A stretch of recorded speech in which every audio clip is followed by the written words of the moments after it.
All right, good morning, everybody. Okay, that was a little weak, so we're in the South, and when somebody speaks to you, we know that we need to speak back. So when I say good morning, everyone, I just want y'all to say good morning, James. Good morning, everybody. Good morning, James. I appreciate that. My name is James O'Neill, and I am a 8th grade math teacher at Piedmont IB Middle School, and I get the honor to talk to you about why I teach. But before I do that, I just want to give a shout out to every learning community. So if you're in the place today, can you make some noise? Come on, y'all. Y'all can do better than that. Make some noise. Okay, it's going to make me feel good that I feel like y'all want me to be here. Even though y'all have to be here, I have to be here. We're all here together. So, why I teach. So why do I teach? To change the narrative. Y'all, I'm a black man. Y'all see that? I know it's dark in here. I'm a black man. And I'm a black man in middle school math education. That is a rarity. I call myself a unicorn.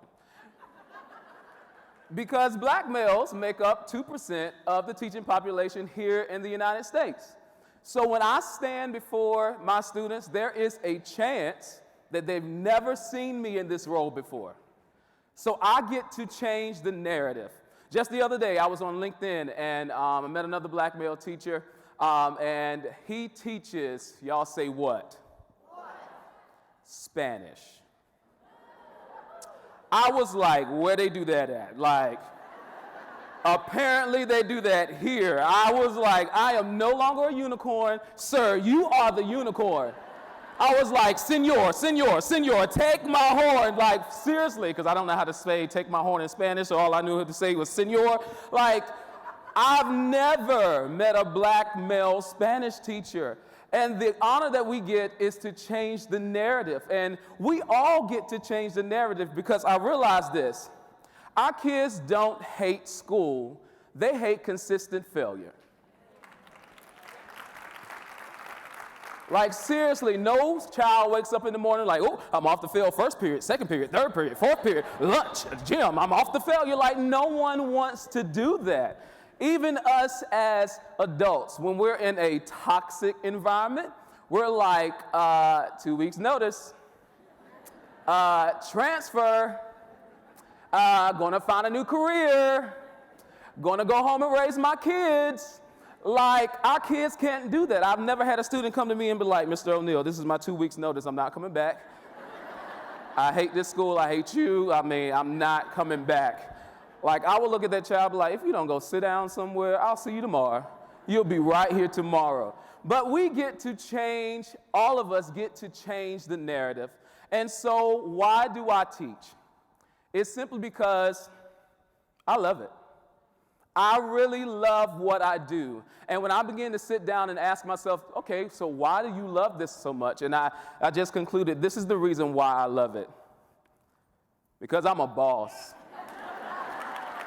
Simple as that. Listen, I can't control what happens outside of my classroom, but once you're in here, like, you're going to be supported. You're going to know that I'm going to challenge you. You're going to know that I love you. You're going to know that I believe in you. And you're going to know when I tell you to have a seat, sit down.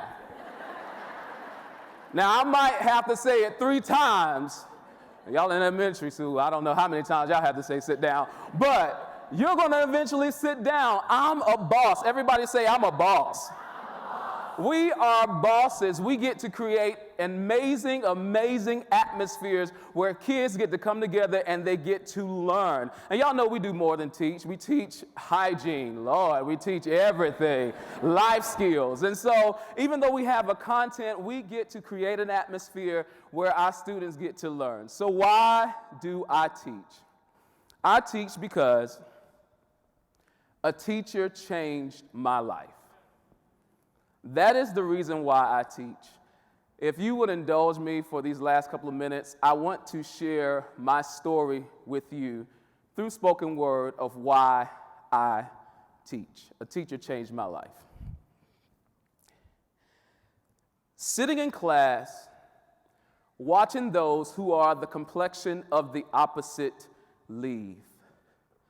Again, as they relieve themselves from being in class full of those who are the complexion of me. It wasn't hard to see that the inequality symbols of less than and greater than that I was learning in math not only applied to numbers, they applied to colors. Shades of brown, invisibly crowned with dunce, became fitted to heads that seemed to learn at exponentially slower rates than others. Though we were an integrated school, the gifted segregated themselves through the white flight of Jim Crow's wings, enacting their civil rights of separate but equal PLCs that excluded NAACPs because where I was from, this was the norm. Until one young white lady who taught Algebra 1 in 8th grade gave two black boys a math test that went against the pedagogy of low expectations. She saw in us the same desire to learn. It was just wrapped in brown skin that identified as black. She chose to see color because she recognized that everyone that was in her advanced math classes were white. She chose to rescue us from a curriculum that handed out 6 degrees of separation: Southern, poor, black, male, non-gifted, therefore unlikely. She changed my best friend Chester and my life.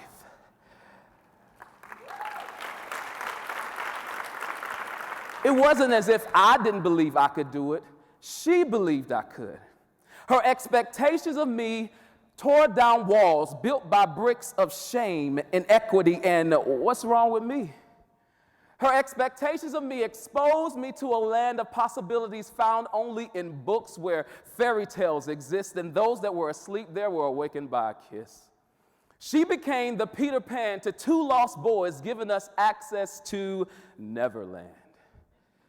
In this land where I had never been, all those that were here were expected to succeed. They were expected in high school to take honors and AP courses that I knew nothing about. One of the proudest moments of my life was walking down the hallway during freshman orientation with my mom, when a welcoming tone of normalcy reached out to me like a slick arm stretch at the movies and said, "Hi, I'm your freshman English 9 teacher." In one split second, the eloquence of Malcolm, the bravery of Rosa, the championing of the boys said, "No, I have honors." After being on this earth for 14 years, it was in that English honors class that I first learned about the Holocaust through our summer book reading Night by Elie Wiesel. All I had ever known about was the enslavement of Africans, but had no clue that darkness had descended upon a face of people whose skin complexion was the very opposite of the book's name. This blew my mind as the winds of equity began to thrust me into competitive GPAs of those of my white peers because honors and AP courses gave you a half to a whole grade point. Could this be the reason why brown faces perform so poorly? Because the bandwidth carrying our information was on dial-up speed, while fibers of interconnected networks sped up the advancement of those privy to a system that supported them and not those that looked like me? The expectations of my teacher had me in class asking Ashley Woolard for homemade deer jerky because it was hunting season. I hope y'all know black people don't hunt. 99.9% of us do not hunt. That's diversity.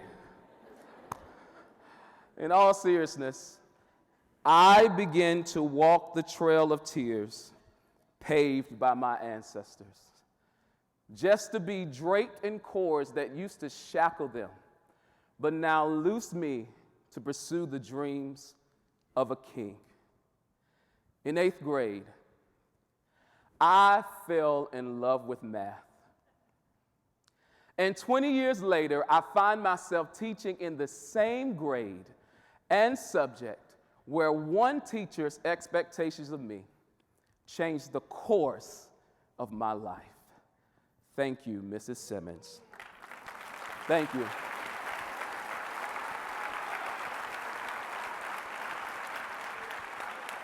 Is it clicker?